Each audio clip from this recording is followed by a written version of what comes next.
Horizon நம்ம கேள்விப்பட்டிருப்போம். Horizon அப்படின்னா இப்போ மேலே இருக்கிற வானத்தையும் கீழே இருக்கிற தரைப்பகுதியும் பிரிக்கிற லைனை தான் வந்து ஹரிசான் அப்படின்னு சொல்லுவாங்க.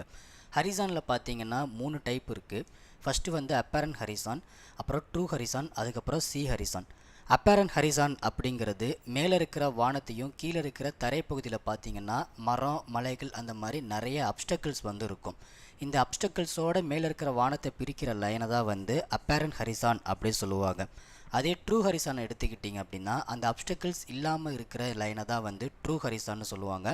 அதே சி ஹரிசான் அப்படின்னா மேலே இருக்கிற வானத்தையும் கீழே இருக்கிற அந்த சி லெவலையும் வந்து பிரிக்கிற லைனை தான் சி ஹரிசான் அப்படி சொல்லுவாங்க.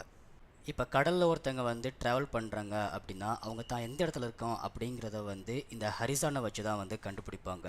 அதே நேரத்தில் இப்போ வானத்தில் ஒரு செலஸ்டியல் ஆப்ஜெக்ட் இருக்குது அப்படின்னா அது வந்து எந்த பொசிஷனில் இருக்குது அப்படிங்கிறதையும் இந்த ஹரிசான் வச்சு தான் வந்து கண்டுபிடிப்பாங்க.